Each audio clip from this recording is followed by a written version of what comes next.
Welcome to the Deep Dive. Today we're tackling a really core idea you find in many spiritual paths, the importance of mind control and quiescence. And we've got some fascinating source material for this. The collected works of Sri Ramana Maharshi give us a pretty unique window into, well, ancient Indian spiritual science and philosophy. That's right. And for you, our listener who shared these texts, you'll already know they talk a lot about controlling the mind, achieving a kind of inner stillness. Right. So our mission today, you could say, is to really unpack why. Why are these concepts presented as so crucial, according to the Maharshi? And maybe look at some of the ways he suggests approaching it. Okay. Like a path to self-purification, self-realization. Exactly that. Understanding the path to that inner stillness. So let's jump in. The big question, why all this focus on controlling or maybe quieting the mind? The texts mention different methods, even some quite intricate ones about breath control. Yeah, pranayama. But it says these more complex methods are scarcely recommended as the main thing. What's going on there? Well, it's interesting how they frame it. Breath control, for instance, it's acknowledged, definitely. It's part of this traditional Indian science of self-purification. Okay. But its real value, they suggest, is more in the spiritual aim, not just, the physical mechanics of breathing. Ah, okay. So it's not just exercise. Right. And the texts even mention the sort of technical language around these things. It can be pretty dense if you don't have that background. Abstruse, yeah. And it's telling, isn't it, that the Maharshi himself later on apparently didn't often prescribe or focus on these really elaborate techniques. So they're part of the picture, maybe? But not the most direct route he emphasized. That seems to be the implication, which leads us nicely to a really central idea in these texts. No. The true location, the true seat of the self. Which is? The heart. And it's stated really clearly, this heart is no other than Brahman, the ultimate reality. Heart is Brahman. Wow. Okay, that needs unpacking. Yeah. We usually think of the physical heart, right? Yeah, of course. But here, the heart is something deeper. The Maharshi explains that while we experience waking, dreaming, and deep sleep in different apparent locations, eyes, throat, heart, Right, I think I remember reading that. the self itself, its fundamental home, is always the heart. Always the heart. Think of it like a heart lotus. It's described as the essence of everything, a kind of mind space. And within that space, the self shines. It shines as I. That core feeling of I am. Precisely. That very basic sense of existence. Yeah. And because the self illuminates everything, it's called the witness sakshi. The observer. Yes. And also transcendent turiya, which literally means the fourth state beyond waking, dream, and deep sleep. Beyond the usual three states. But it goes even further. There's the supreme Brahman, which is described as eyeless. Beyond even that witness eye, this is called self-ether or knowledge ether. Self-ether. It's the ultimate truth, super transcendent turiyatita. So layers of understanding I. The everyday I, the witnessing I, and then this ultimate eyeless reality within. That's a good way to put it. And interestingly, the text even breaks down the Sanskrit word for heart, hridayam, Oh, yeah. as hridayam, meaning Brahman is this, essentially. And think about it when we instinctively say I, where do we point? To the chest. Right. To the heart area. Exactly. It's like this innate gesture towards where we feel that center of being resides. That makes sense, actually. It feels intuitive. Yeah. So if the self, as Brahman, shines in this heart, Yeah. how do we get to know it? It's not like we can just look inside. No, not with physical eyes. The texts use this lovely analogy. Think of a lamp. Okay. Just like the space, the ether, inside a lamp's flame fills both the inside and outside with no boundary, no difference. Right, just pervades. In the same way, this knowledge ether within the light of the self in the heart fills everything, inside, outside, no limits. That, the Maharshi says, is Brahman. So the key point is non-separation. My deepest self isn't separate from the ultimate reality. That's the core insight. It's all-encompassing, boundless. Okay, I get the concept of unity. But then why do we experience things so differently? Waking, dreaming, deep sleep. The different bodies, gross, subtle, causal. They feel very separate, very real. That's the next piece of the puzzle. And there's another analogy here.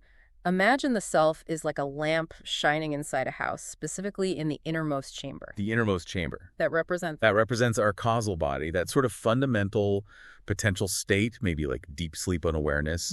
And there's a kind of wall of ignorance, and sleep acts like a door. a sleep door. That's quite an image. It is. Yeah. And the text says when this sleep door opens, pushed by forces like time, karma, whatever, a reflection of the self appears. A reflection where? In what's called the egoity mirror, right Yeah. near the doorstep. Yeah. This egoity, this reflection, then lights up the middle chamber, Which is? the dream state, where the subtle body operates.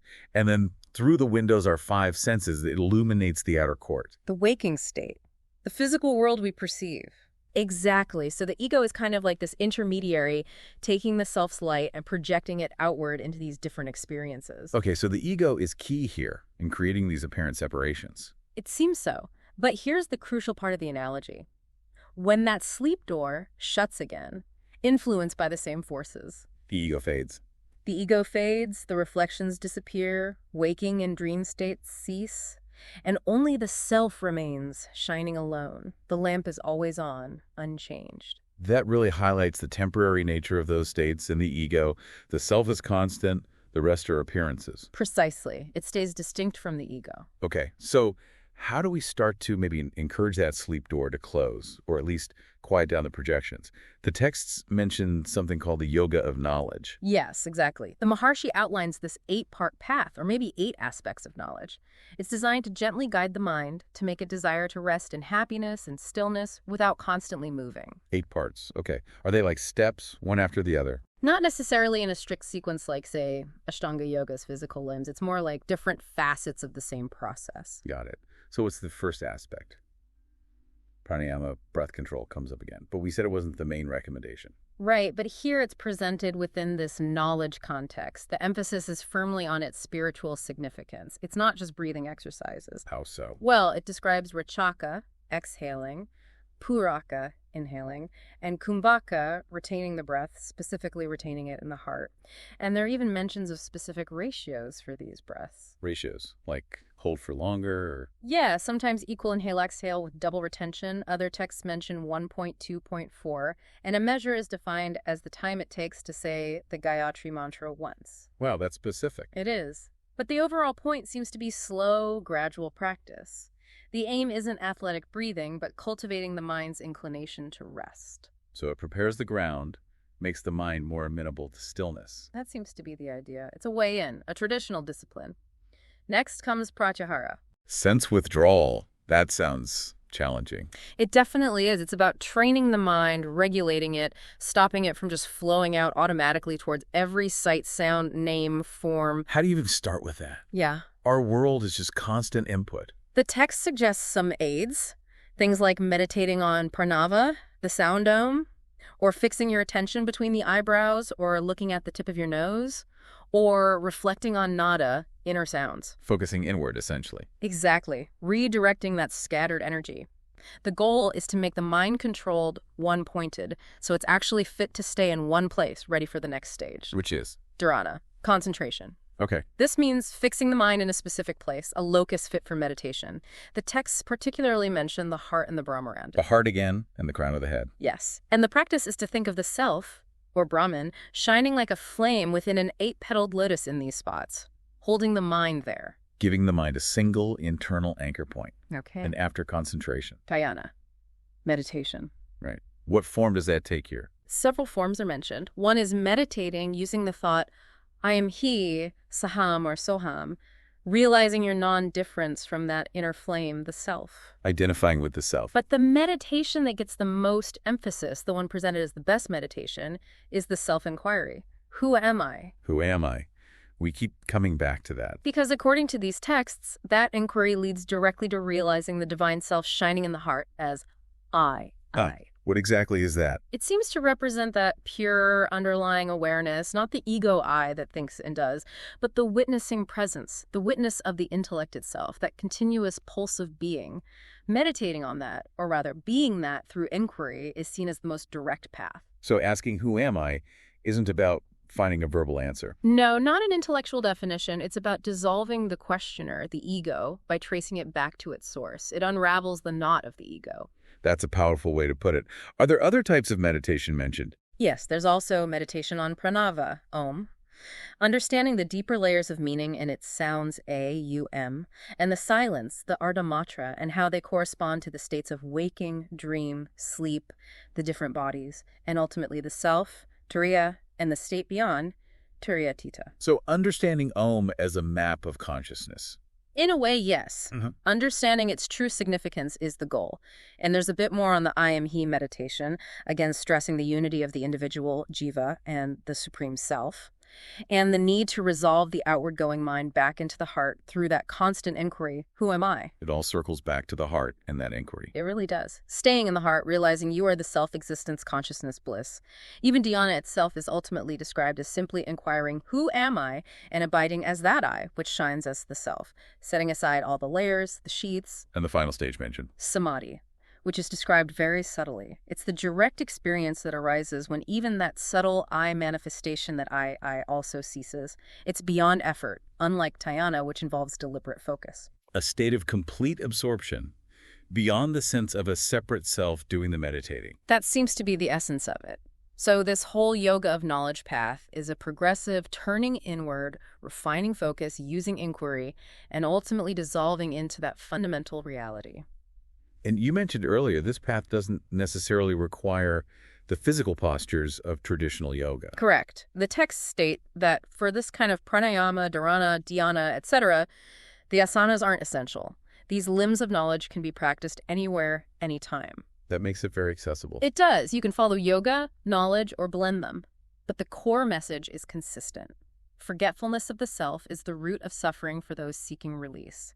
The aim is always to rest the mind in the self and never forget it. Control the mind, control everything else. That's the principle. And the mind itself. The texts describe the self as self-luminous, beyond darkness and light as we know them. It is reality, self-manifest. So thinking about it, defining it as this or that. That's the trap. That creates bondage. The whole point of meditating on the self isn't to create a concept, but to let the mind take the form of the self. Become one with it. Yes, because the self is already directly manifest as that I in the heart cave. Trying to grasp it intellectually without seeing this immediate presence is considered profound ignorance. It's not about acquiring something new, but recognizing what's already here. Exactly. It's a recognition, a realization. Okay, let's talk about the individual soul, the jiva, and its relationship with Siva, the divine. Are they fundamentally different? According to these texts, absolutely not. They state very clearly. The jiva itself is Siva, and Siva is the jiva. It's about identification. How does that work? They use an analogy. Paddy and rice. Grain in the husk is paddy. Remove the husk, it's rice. Same substance, different appearance due to the covering. So the husk is? Bondage, karma, the illusion of being a separate individual. While that husk of ignorance is there, we experience ourselves as a jiva. But underneath? Underneath, when that bond of ignorance is broken, we shine as Siva. The jiva, which is essentially the mind, is in reality the pure self. So we need to dehusk ourselves, in a way. How? Constant reflection on the self. That's the method given. This steady reflection is said to destroy the mind. Destroy the mind. That sounds drastic. It means dissolving its limitations, its separate identity, and then, like a stick used to stir a funeral pyre, gets consumed by the fire it stirs. The reflection itself dissolves. Exactly. The mind, having led you back to the source, ceases its independent seeming existence. That cessation is release, liberation. Wow, so the tool dissolves once the job is done. But if we are Siva, if the self is our true nature, why don't we just know it? What gets in the way? Forgetfulness. Forgetting the jiva's true self-nature, this is called the power of veiling. Okay, a veil. What does it hide? Interestingly, it doesn't completely hide the self's existence as I. We still know I am. That's real. What the veil does hide is the true nature of that I. So it obscures the quality, not the fact of being. Precisely. And instead of revealing the true self-nature, it projects the false idea. I am the body. So we're aware we exist, but we misidentify what that existence is. We latch onto the wrong identity. How do we pierce that veil? How do we get the mind to quiet down? Again, the inquiry, who am I? It's presented as the primary means. That one thought held onto destroys all other thoughts. Like a master key. And then, as we discussed, it destroys itself, leading to self-realization. The practical method offered is this. When any other thought pops up, don't follow it. Follow it. Immediately ask, to whom did this arise? The answer is always, to me. Right. Then you immediately pivot and inquire into that me. Who am I?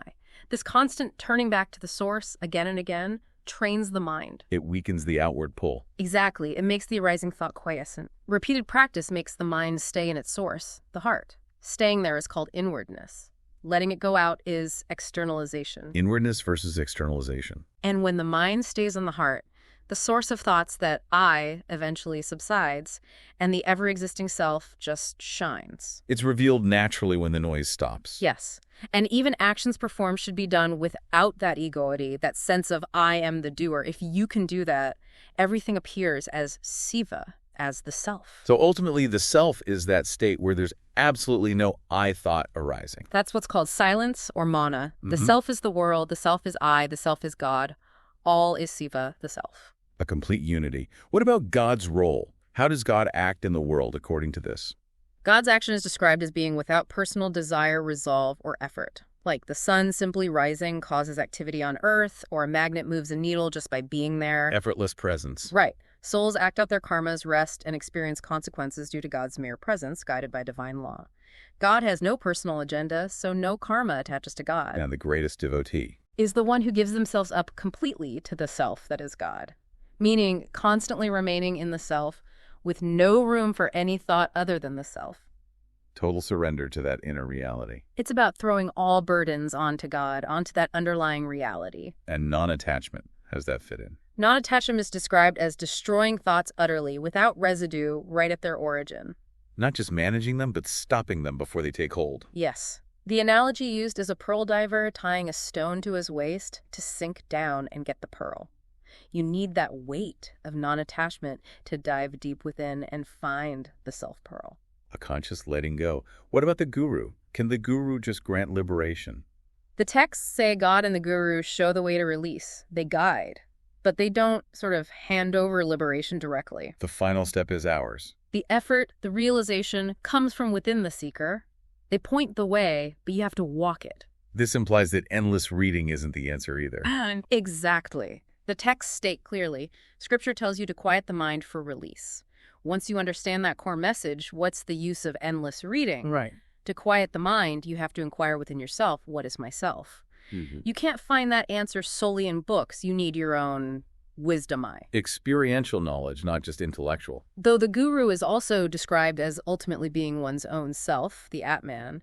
But for the self that has become the jiva through ignorance, it's hard to realize its true nature without the guru's grace. Grace? Yeah. What does that mean here? It can manifest as the guru's presence controlling mental concepts, guiding the seeker. The text emphasize that self-knowledge comes through the guru's grace, not through other accomplishments like scholarship or powers. So grace facilitates the inner work. Can someone attain knowledge without an external guru? Yes, it's mentioned that for mature individuals, the Lord himself can shine within as the light of knowledge, imparting awareness of truth directly. Okay. Shifting slightly, what about devotion, bhakti? How does that lead to realization? Supreme devotion, parabhakti, is described as realizing that all your actions, when performed unselfishly with purified body, speech, and mind, as if you are a servant of the Lord. Become the Lord's actions. Yes, and standing free from the sense of I and mine. That state is supreme devotion. It's living in service to God, which is the self. So devotion also leads to dissolving the ego. And what about jnana, knowledge? Jnana is described as the annihilation of the mind, which happens when the mind is made to assume the form of the self through constant meditation, jnana, or inquiry, vichara. Annihilation again? Yes, the extinction of the mind. This means the cessation of all efforts, never swerving from your true state. That's what silence, mana, and true inaction refer to. So all these practices, devotion, inquiry, meditation, they all aim to concentrate and ultimately dissolve the separate mind. That's the common thread. Mental activities, restless thinking are not our true state. Simple, changeless being is our true nature. Knowing that and being that is release. It's the destruction of the not binding us. Tranquility is key. And what is Maya in this context? The illusion. Maya is what makes us perceive reality backwards, essentially. It makes the ever-present, self-luminous self seem non-existent. And makes the non-existent things seem real. Exactly. The jiva, the world, God as separate entities, which are ultimately projections, seem real, while the underlying reality, the self, seems hidden or absent. Why doesn't the self recognize itself then, if it's all pervading? The texts say that wherever objects are known, it is the self knowing itself as those objects, through its own power, Atma Shakti. The self is the only true sentient reality. Everything else is insentient, deriving light from it. So why the illusion of being a limited individual? the jiva. It's the self's failure somehow to know its own true, unlimited nature that makes it seem immersed in birth and death as the jiva. And grace is needed to overcome this. We mentioned grace earlier. Yes, but grace isn't something the Lord decides to bestow at a certain time. The Lord is the self. Grace is the Lord's presence or revelation, which is constant. So grace is always available? Always. The self is always aware, always present. If we are unaware of the always aware self, the texts say that's our fault due to ignorance, not the self holding back its grace. Grace is the very nature of the self. Okay. How do things like consciousness and the world actually arise from the self? There's a sequence described. From the self arises Chittapasa, reflected consciousness, then the jiva, individual consciousness, the seer, the first concept or ayatthot, and then phenomena, the world. It's like ripples spreading out. And how does the self connect to the physical body? Through the heart's knot. This is the connection point between the source of the psychic nerves and the self. This knot connecting the sentient self and the insentient body persists until it's cut by true knowledge. Like cutting the power cord. Sort of. The self's force travels through the nerves, giving sentience like electricity through wires. When the knot is cut, the self remains as it always is pure, without attributes. There's another analogy used, isn't there? About cinema. Yes, to explain the connection between pure knowledge and relative knowledge. The lamp is the self. The lens is the mind. The film is latent tendencies, asanas. Okay. The screen is the world. The light passing through the lens onto the screen is the self's light emerging through the senses. The pictures are the forms and names we perceive. And the mechanism running the film is divine law manifesting those tendencies. And the self in this. The self just illumines the whole show, the ego, the mind, the world, without being affected by it at all. Like the lamp is unaffected by the movie projected. That helps visualize the detachment. What's the difference between dhyana, meditation, and samadhi again? Dhyana involves deliberate mental effort, concentration. Samadhi is described as having no such effort. It's a state of absorption. And are there things to watch out for during meditation? Yeah. Distractions? Yes, even someone established in the self, Atmanishta, shouldn't get sidetracked if bright lights, sounds, or visions of gods appear during their practice. They should remain absorbed in the self. Don't get caught up in phenomena, even subtle ones. What's the sign of true wisdom, Viveka? Remaining free from delusion after having realized the truth once, not falling back. Because seeing even the slightest difference in Brahman causes fear. The root delusion is thinking, I am the body. That body identification prevents realization. What about obstacles like past karma, prarabdha? Does that stop progress? Prarabdha karma relates to the mind turned outward, experiencing the results of past actions. For the seeker focused inward, seeking the real self, it's not seen as an insurmountable obstacle to the quest itself. So the inner work can continue regardless of outer circumstances dictated by karma. That seems to be the idea. Even a householder, someone living in the world, can fulfill their duties without attachment, without the feeling, I am the doer. By acting like a tool in another's hands, surrendered to the divine will. Action itself and knowledge are not mutually exclusive or obstacles to each other if performed without ego. Can such a person still be useful to their family if they're detached? Yes, even if they seem unmindful of their own comfort, if their karma dictates that their family subsists through their actions, they are, in effect, serving others. They themselves gain nothing further from duties because they found the highest good, complete satisfaction within. How does activity cease for such a person? Or does it? The wise person's activity is only perceived as activity in the eyes of others. From their own perspective, they might seem busy, but they are doing nothing. They remain the silent witness. Everything happens in their mere presence. Silent witness amidst activity. Is that the state of bliss? There's a joy or peace called vijnana, which is free from activity, like deep sleep. That's kevala nirvikalpa samadhi, temporary absorption without concepts. But is there something beyond that? Yes, the goal is sahaja nirvikalpa samadhi. This is unceasing peace in absolute quiescence, even while seemingly active. It's called Jagrat Sushupti, sleep with awareness. Awake while asleep. Aware internally, even if the body and senses are active. Like a sleeping child being fed is unaware. The yogi in the sahaja state is inactive even in the midst of activity. That's the natural, permanent state. The natural state. So the questions about whether the world is real or unreal, they become irrelevant. Exactly. If the self is the only reality and comprises everything, where's the duality needed to ask if something else is real or unreal? It's beyond those categories. It's consciousness, yet nothing separate to know or be known by. So it's beyond sentient and insentient too. How do you know you've attained this knowledge? What does it feel like? Firm, effortless, abiding in the self. The mind is merged and doesn't reemerge as a separate entity. It's as natural as knowing I am human. I am not these limited things from the body up to the subtlest concepts, but I am the self-existence, consciousness, bliss, Atma Prajna. Are there different levels or stages of realization? The text mentions stages 4 to 7 for Jivan Muktas. Yes, those stages describe the experiences of a liberated soul, Jivan Mukta, not different levels of liberation itself. Liberation is one. But some, called Varisa, most excellent, experience greater bliss due to special merit from past karma. So it's not about effort in this life. Why don't all jnanis reach that Varista state? It's determined by prarabdha karma, not desire or effort now. The ego, the agent who would desire or strive, dies in the 4th stage anyway. Effort actually prevents being a jnani. Scriptures mentioning Varista are praising them, not saying others aren't fully enlightened. Okay. Some descriptions of the supreme state sound like just being without senses or mind, like deep sleep. Is that the final state? That state can happen temporarily due to prarabdha, but the final natural state, sahaja nirvikalpa, is described by great souls as being fully aware. Even if outwardly inactive, it's not just blankness. So ordinary sleep versus this waking sleep, Jagrat Sushupti. Ordinary sleep. No thoughts, but also no awareness. Waking sleep, awareness alone remains. You're awake while asleep to the world. And Turiya Tita again. Turiya is the 4th state, clarifying the self as the witness, distinct from the experiencers of waking, dream, and deep sleep, who are not the self. Knowing this witness state makes the other 3 disappear. But then, the idea of a witness also dissolves, because there's nothing separate to witness. That's Turiya Tita, beyond the 4th. Beyond even the witness. What about liberation and the body? Does the body disappear? The whole question assumes bondage is real to begin with.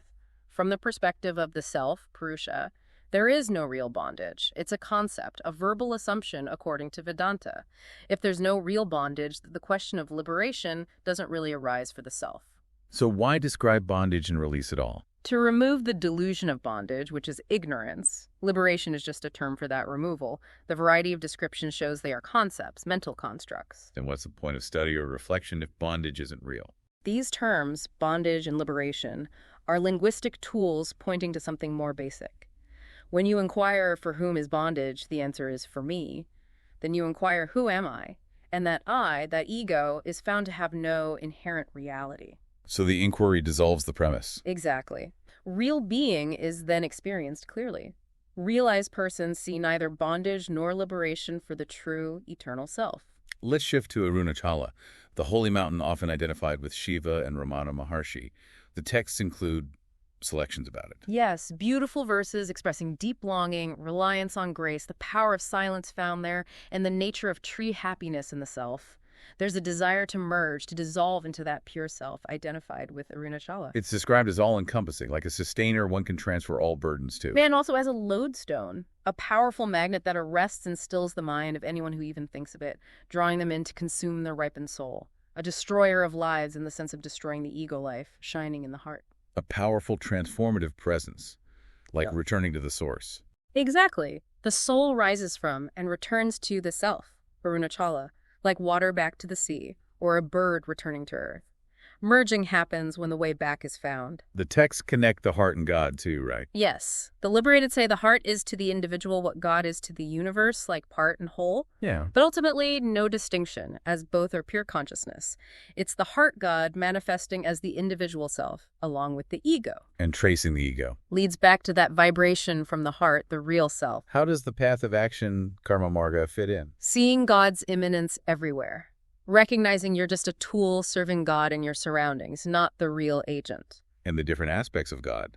Sat, Chit, Ananda. Sat being is emphasized by jnanis who lose individuality. Chit consciousness by yogis controlling breath mind. Ananda bliss by devotees merged in love. These relate to the 4 main paths, karma, bhakti, yoga, jnana, which are really interconnected but described separately for clarity. Is it action or renunciation of action that leads to liberation? Renunciation of the sense of agency and action is key. Self-inquiry is presented as the best path, superior to just performing actions, even good ones. Why? Don't actions have results? Actions yield fruits, yes, but they are transient, ordained by the Lord, and insentient. Actions also leave seeds, vasanas for more action, creating an endless cycle. They don't inherently lead to moksha, liberation. But action can help. Disinterested action performed without attachment and surrendered to the Lord purifies the mind. And a pure mind is ready for liberation. It points the way to moksha. What about worship, praise, meditation? These are seen as steps using body, speech, and mind for an orderly ascent towards realization. Worship of elements, beings. Seeing everything, the elements, all beings as forms of the Lord is considered perfect worship. Is one form better than another, like hymns versus name repetition? Name repetition, japa, is said to be better than hymns. Mental meditation is better than vocal repetition, and continuous meditation, like an unbroken stream of oil, is better than intermittent spells of meditation. In the highest form. Holding him within as I, as the very self, abiding in pure being, transcending thought through intense love, that supreme devotion, parabhakti. Absorption in the heart, the source, is the essence of all paths. Action, devotion, union, knowledge. It always comes back to the heart. What about the world and the mind? They rise and fade together. The world shines by the mind's light, but the ground of both, reality, perfection, never rises or sets. It's unchanging. So worshiping names and forms Can lead towards the nameless, formless absolute. True knowledge is seeing your own true self in that absolute, subsiding into it, becoming one with it. And the ego is the root of duality. Yes, all the twos and threes, subject, object, knower, known, etc., depend on the ego. If you ask what is this ego, right in the heart, they all slip away. Only those who have found the non-existence of the ego know the truth without perplexity. What about knowledge and ignorance? They're relative. No knowledge without ignorance, and vice versa. True knowledge comes from knowing the primal self by asking, whose is this knowledge? Whose is this ignorance? Inquiring into subject again. Yes. Knowing objects without knowing the self, the knower, is ignorance. But knowing the self, which is the ground of both knowledge and the non-self, makes both relative knowledge and ignorance fall away. True knowledge is being devoid of both. So the self isn't knowledge in the sense of knowing something else. Exactly. The self is self-luminous. It is knowledge itself, not essence. Awareness alone is true. Diverse object-based knowledge is a form of ignorance. But even that false ignorance needs the self to exist, like false jewels need real gold as their basis. When the mind turns inward asking, who am I? And merges in the heart, what happens? The ego is said to feel ashamed, it dissolves, and the one I, reality, perfection, the self-substance, appears spontaneously as I. That I, again, not the ego. Not the ego. And for the bliss that comes from that ego extinction, there's nothing else to do, nothing else to know. Its nature is beyond conceptualization. What about famous sayings like, thou art that? The texts warn that simply hearing this and not seeking or abiding in the self is a weakness. That, Brahman, already abides forever as the self, thinking, I am that, not this body, is still maintaining a subtle duality, a wrong approach. How does karma work after realization? Loss of agency. Normally, doing deeds yields fruits. But if you question, who am I, the doer, and realize the self, the sense of agency is lost, then all three types of karma, past, present, future, vanish. This is eternal liberation. So thoughts of bondage and freedom. Only lasts as long as you feel I am bound. Inquire, who am I, the bound one? And the ever-free eternal self is revealed. The thought of bondage goes, and then the thought of freedom becomes redundant too. Final liberation is the extinction of the ego, which was asking about liberation in the first place. The company of sages, satsang, is mentioned as important. Very important. It's said that attachment vanishes, then illusion. Freedom from illusion leads to stability and liberation even while living. Jivan Mukti. Seek the company of sages. More important than preachers or books. Yes. Liberation comes only through the company of sages and the quest for the self, not just reading or rituals. When you have love for their company, rules of discipline become unnecessary, like needing a fan in a cool breeze. What's the power of a sage? Fever, poverty, sin are said to flee at the mere sight of a peerless sage. There's a line about the light of lights. Yes. The eye sees lights, the mind sees the eye, but the self knows the mind. Therefore, you then are the light of lights, pointing to the ultimate illuminator. And the heart as Brahman, I. In the heart cave shines Brahman alone as I, the Atman. Reach the heart by diving deep for the self or through breath control and abide in the Atman. Consciousness in the heart lotus. Pure, changeless consciousness is the self in the heart's lotus. Removing the ego grants liberation. There's a summary verse in there about what all these practices lead to. Yes, a powerful one. Charity, penance, sacrifice, dharma, yoga, bhakti, heaven, reality, peace, truth, grace, silence, stability, deathless death, knowledge, renunciation, liberation, bliss. All these are simply ceasing to think the body is the self. That's the root and true existence. Is abiding as the self, where things like action, indifference, separateness, ignorance never even were. This comes from inquiring whose are these, and finding the ego vanishes. The heart cave is described physically, too. Yes, drawing from Ayurvedic texts. A location within the chest, lotus-shaped, inverted, with a tiny orifice filled with darkness, desires, the center of nerves, home of breath, mind, the light of knowledge. The lord of this heart lotus is the lord of the cave, the self. So establish, I am he, Lord of the cave. To dispel the body illusion. The essential heart is where the whole world abides, the mirror of everything, the source of all wealth. Awareness is the heart. It's not just an inert body part. How do you subdue the mind and breath? By merging the ego in the pure heart, which is all awareness. This naturally subdues tendencies in breath. Constant heart meditation. Meditating that pure, unconditioned awareness that is Siva, that am I, removes the ego's attachment. What are the qualities of a knower of Atman? Established in truth, vanquish the five senses, wielding the fire and thunderbolt of knowledge, conqueror of time, slayer of death.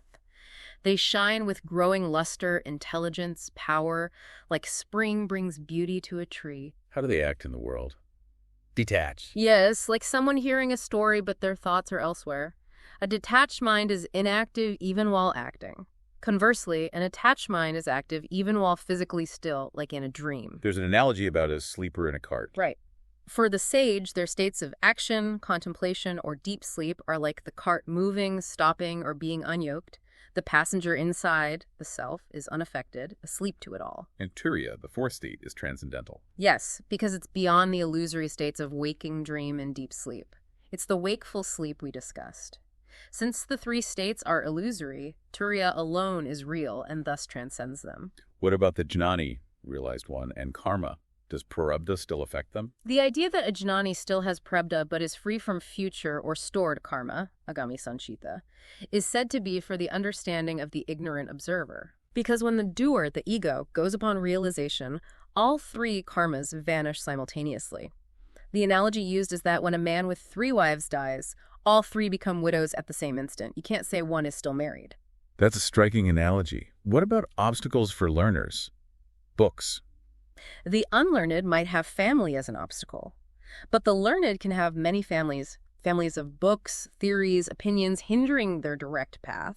So endless study can be a trap. If it doesn't lead to self-inquiry, what use are letters if you don't seek to erase fate by asking, whence are we born? Otherwise, it's like being a gramophone, repeating words without meaning. There's a mention of repentance, even for accidental harm. Yes, like accidentally disturbing a hornet's nest. Even if unintended, causing harm warrants repentance, shows sensitivity. And a reply Ramana gave to his mother about destiny. Essentially, whatever is destined to happen will happen, regardless of our efforts to prevent it. The best course is to remain silent and accept. Acceptance of destiny. The texts identify Arunachala Ramana with the Supreme Self. Yes, as the paramount man, pure intellect, absolute consciousness, shining in the hearts of all beings, revealed when the mind melts in love and the eye of pure intellect opens. There are verses from the Bhagavad Gita included too. What's the focus there?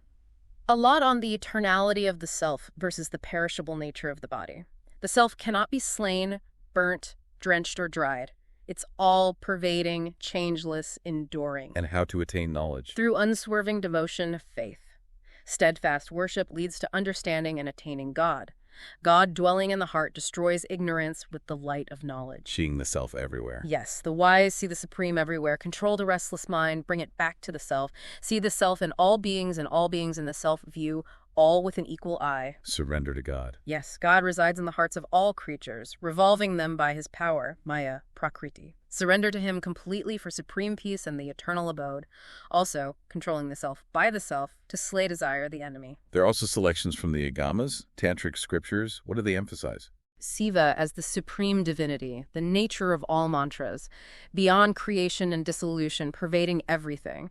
All shines because of him. The universe is established in him. And the path. The self is without thought. Make the thinking mind still on the self, not thinking of anything else. Meditate on the Supreme Self, which is beyond thought and even unthought. Find joy there. Does a sage need rules or rituals? No. Established in the self, they are unaffected by dharma, injunctions, outward conditions like weather, sickness, hunger. They know I'm Chiva in all states. No need for japa, worship, baths, rituals, fasts, vows. So the focus is internal realization. Absolutely. Realization in the heart, Kalajana, is essential. Scriptures alone are insufficient. Cast aside doubts. Be ardent in self-knowledge, free from attachment. Shun powers. Siddhis. They are a distraction.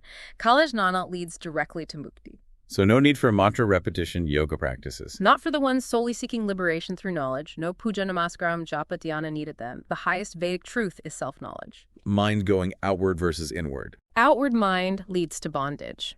Inward mind, resting in its natural state, has no suffering. Unite with the all-pervasive, formless totality known only by itself.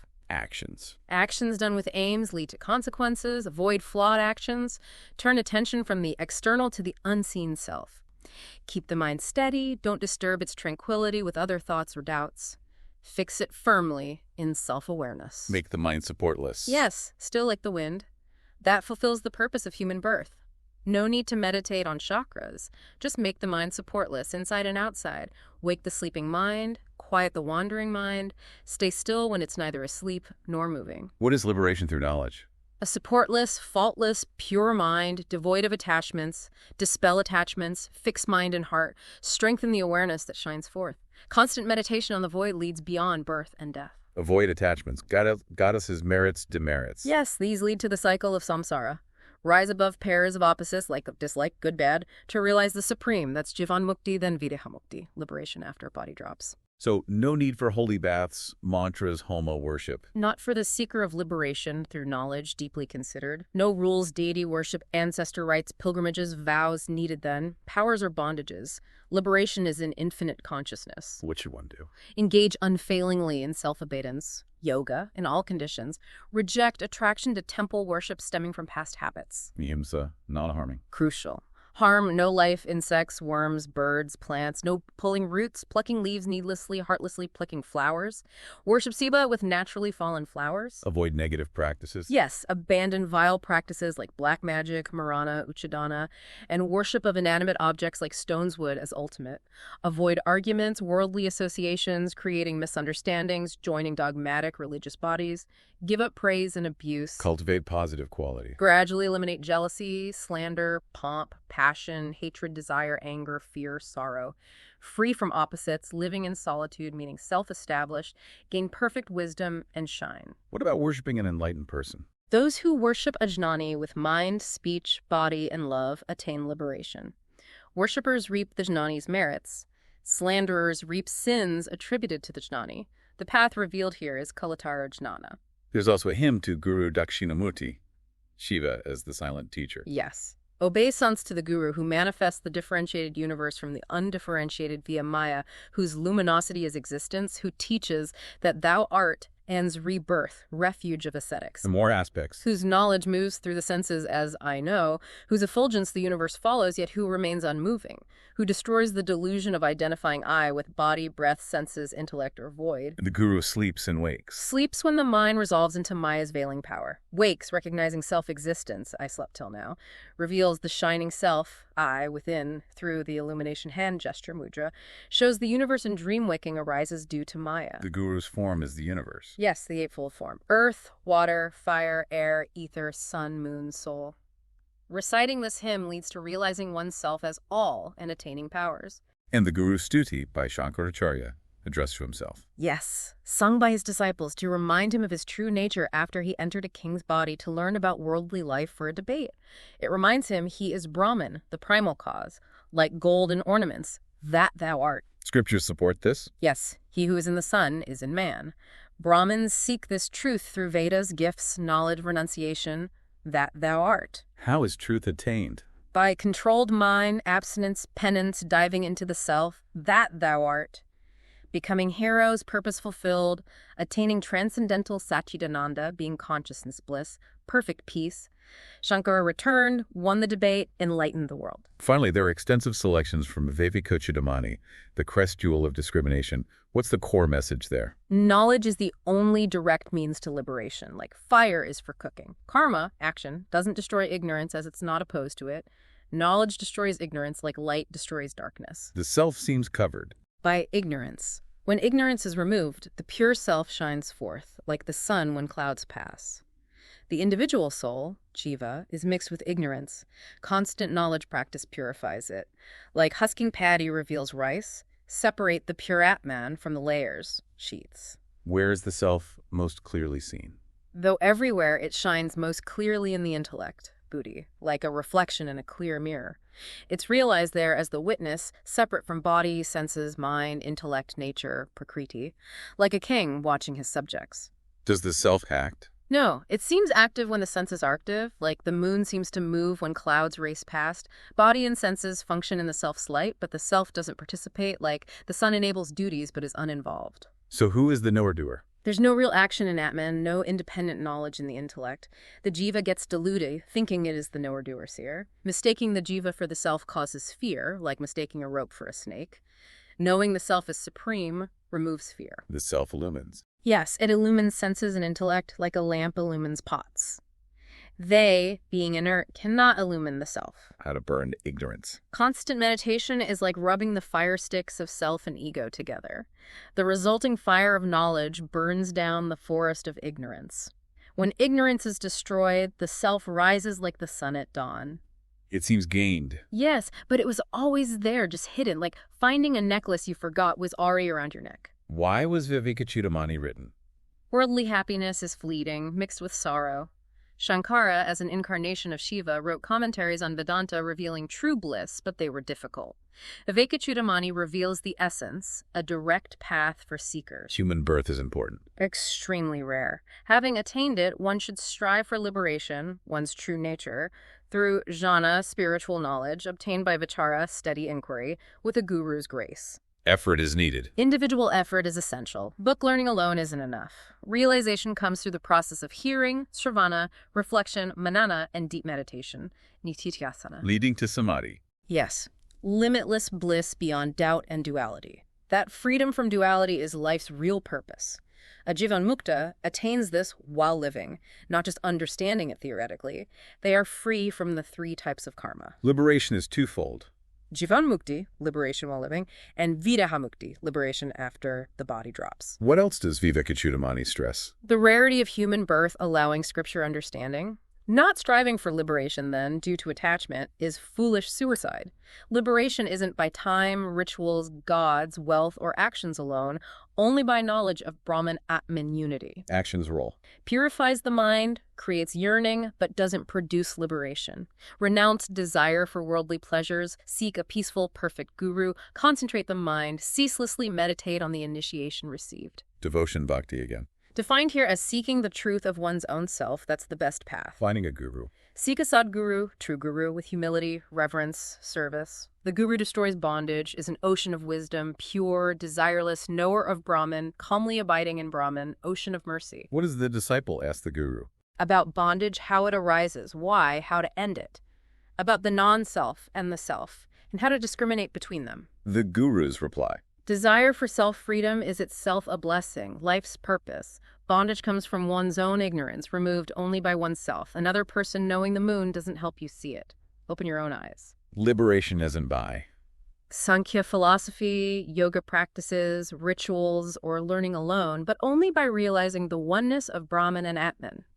Scriptures are useless without direct experience. Repeating I am Brahman without destroying duality is futile, like finding buried treasure requires a guide, digging, and direct seeing. The cause of misery and bondage. Mistaking the non-self, especially the body, for the self. This happens through ignorance, leading to birth and death like a silkworm weaving its own cocoon. Role of tamas and rajas. Tamas, inertia, darkness, veils the true state, like Rahu eclipsing the sun.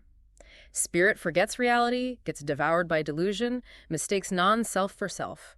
Then Rajas, activity, passion, the projecting power, combined with the veiling of tamas, makes the mind identify with the body and suffer in samsara's ocean. Like clouds and sun. Or frost. Yes, Tamas covers the self like clouds cover the sun. Rajas then causes the suffering of delusion like biting frost attacks the covered person.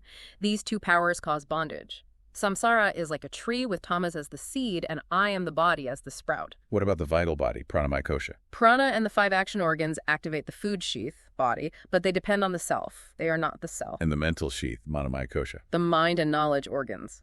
This causes the wrong self-concept, I-mine. It's powerful, creating thought forms, I thought. It consumes the world through the 5 senses, like priests, objects like fuel and tendencies, vasanas like flames, mind is ignorance, cause of bondage. Mind creates reality. When mind emerges, all arises. When it subsides, all ceases. Mind creates the dream world. Waking is just its longer display. Deep sleep has no mind, no objects. Bondage is superimposed by the mind like wind brings clouds. Mind creates attachment to body objects like tethering a beast. How to control the mind. Rajas tamas weaken it, entangle it in desires. Sattva, purity, clarity, helps break free, fosters non-attachment. Discrimination, rejection of objects is poison. Wise seeker establishes discrimination and desirelessness. Mind is a wild tiger in the forest of senses. Intellectual sheath, vijnanamaya kosha. Intellect and knowledge organs. Perceives objects, causes sense of difference. It's luminous, close to the self, but distinct due to modifications. Its actions are due to reflected consciousness from the Atman. It can't illumine the self, being insentient. Deluded mistake it for the self. So body, senses, prana, mind, intellect. All products of Prakriti, nature, not the self. The witness self is different, eternal, pure, unchanging seer of modifications. Like a fool seeing the reflection as the sun, the wise eliminate pot water reflection, know the unaffected sun, illuminating all. How to realize the self, then? Eliminate identification with body, intellect, reflection. Probe the self, eliminating all, uniform in the heart's ether. Realize it as the eternal witness, absolute knowledge, subtle, pervasive, neither being nor non-being, self-effulgent. Freed from ego's impurities, birth, death, sorrow, become immutable bliss. The jnani becomes Brahman. Realizes self as Brahman, truth, knowledge, endless bliss, single essence, eternal, boundless, pure, unattached, indivisible. Doesn't return to bondage, is Brahman, Advaita. This Brahman self-identity is the prime cause of release. No other way, no I am Brahman. Where does Brahman reside? In the cavity of the intellect, distinct from being non-being, remaining as that truth ends rebirth. What about lingering tendencies, vasanas, after knowing the truth? Even after knowing truth, the feeling I am the doer-enjoyer can arise due to strong, beginningless vasanas. They obstruct steady abidance. How to curb them? Effort. Constant self-abiding, self-vision. Vasishta says vasana withering is liberation. Self-realization doesn't come just from worldly tendencies or prolonged study. These tendencies, world, scriptures, body, are iron fetters. So give up attachment. To world, scriptures, body. Realize the body is sustained by prarabdha karma. Renounce attachments. Overcome tamas by sattva rajas, then rajas by mixed sattva, then mixed sattva by pure sattva. Cultivate a firm, calm mind, aided by reflecting on that thou art. Seek to rid vasanas through reasoning and experience for steadfastness. Ego is unreal. Yes, ego and its faculties are unreal, momentary limitations, inert, insentient, incapable of realizing the one self. Supreme self is different from gross subtle bodies. Witness of ego exists in deep sleep, birthless, deathless, immutable. Ego can never be the real self. Avoid identifying with the impure body like an outcast. Maya's powers again, projecting and veiling. Yes, they unite the soul with the ego, delusion, keep one dangling. Destroy the veiling power first, then the self shines without doubt. The projecting power then vanishes, or seems to persist but loses its sting. Need perfect distinction of subject-object to destroy the veil. What's the state of the liberated one, Nivan Mukta, like? No attachment to body, senses, mind, intellect. Lives in bliss in the realized self. Body's past karma doesn't affect him internally. Acts like others but without ego. Unmoved by pleasure, pain, good evil. Focused on self-bliss. Sees all as Atman, no distinctions. Ego burnt by wisdom's fire. Experiences Brahman bliss directly. Does he care about the body? Like a cow doesn't care about a garland on its neck, he doesn't care if the body lives or dies, bound by its remaining karma. Reject the inert body, realize the pure self of wisdom. No more thought for the body who wants vomit back. Knowledge changes perception. Knowing a mirage avoids it. Ignorance seeks water there. Knowledge leads to release, ignorance to the world. Self-knowledge frees from error's ills, brings eternal contentment, unmatched bliss. Ignorance pushes towards objective error and misery. Does the wise one act? Having severed the heart's knot with wisdom, they don't perform the vain actions driven by delusion. There's no cause for such activity. Seeing dream objects as real in waking is nescience. Cause-effect ideas are similar projections. Where did ignorance come from? If samsara's bondage is from ignorance of self, when did ignorance arise? The text says ignorance arising from the self, Brahman, is mere imagination, kalpita, beginningless. How can the finite individual I be the infinite Brahman? Good question.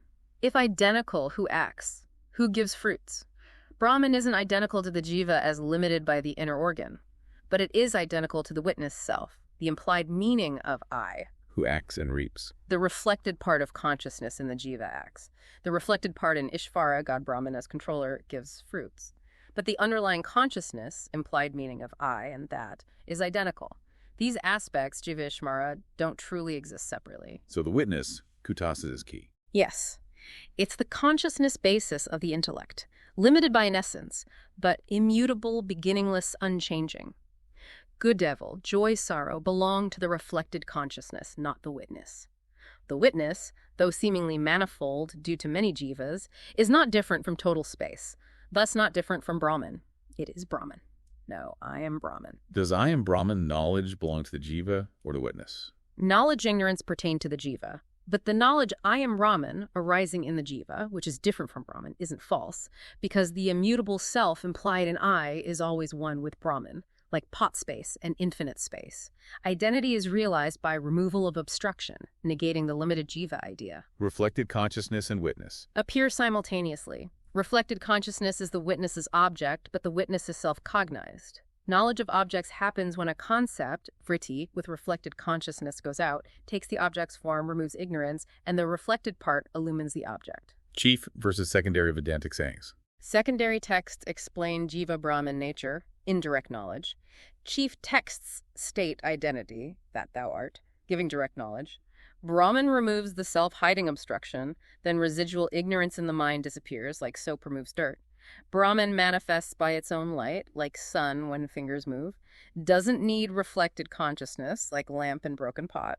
What about the mind's unsteadiness, even for a sage? Unsteadiness is natural to the inner organ. It's not an obstacle after death, videhamukti. So how is bliss experienced while alive, jivanmukti? Does the sage need meditation, upasana, for steadiness? Does he? For the steadfast sage, samadhi and distraction are the same. No action needed for steadiness. There's no nesicance causing activity, no delusion of difference, no attachment thatred. Only parabdha remains, causing activity different for each sage. Activity-inactivity governed by parabdha. So some sages might seem active, janaka, others withdrawn, sukha. Yes, due to their parabdha, bliss manifests through the concept of Brahman's form, brahmakara vritti, arising from reflecting on Vedanta texts, chintana. Unsteadiness disappears through this reflection, not necessarily formal upasana. What about desires? Does a sage have none? No desires doesn't mean the mind lacks desire forms, products of gunas. Rajas-based desires persist while the mind exists, but the sage doesn't mistake them as the self's characteristics. He is unattached, non-doer. Scripture says body's acts, good, bad, and results don't affect him after knowledge. Jivanmukti versus videhamukti again. Jivanmukti, absence of bondage delusion while embodied. Videhamukti, absorption of gross subtle essence into consciousness after parabdha ends. The disciple in the text experiences direct knowledge, then jivanmukti, then videhamukti. There's a final bit on meditating on the heart. Yes. What eternally shines as minute space, akash, within the sorrow-free, immaculate, supreme lotus heart, the molecular seat in the body's core, meditate on that. He is Lord Supreme, above the primal word, Vedas, where the creative cause blends. In a preface note. Studying Bhagavan Ramana's words increases faith, frees souls from misery, leads to supreme bliss. Wow. That's an incredible amount of detail, covering the entire journey from delusion to liberation. Thank you for walking us through that. It really paints a picture of why mind control, or rather mind quiescence, is so central. Absolutely. We've seen how the Maharshi's teachings drawn from these texts consistently point away from elaborate external methods towards direct self-inquiry. Who am I as the core practice? Exactly. And understanding the heart not just physically, but as the very seat of the self, non-different from Brahman, the ultimate reality. It reframes mind control completely. It's not about brute force suppression. Not at all. It's about understanding the mind's nature, its dependence on the self as its source and light, and allowing it to naturally subside back into that source, the heart, finding stillness there. So to wrap up our deep dive today, maybe a final thought for you, our listener, to ponder. If so much of our constant searching, our seeking fulfillment outside ourselves, is rooted, as these texts suggest, in misidentifying with the fleeting body and the restless mind, what might actually shift?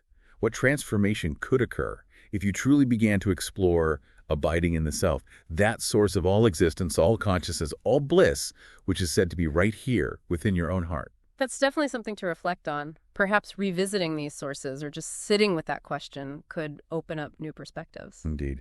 Thank you for joining us on The Deep Dive.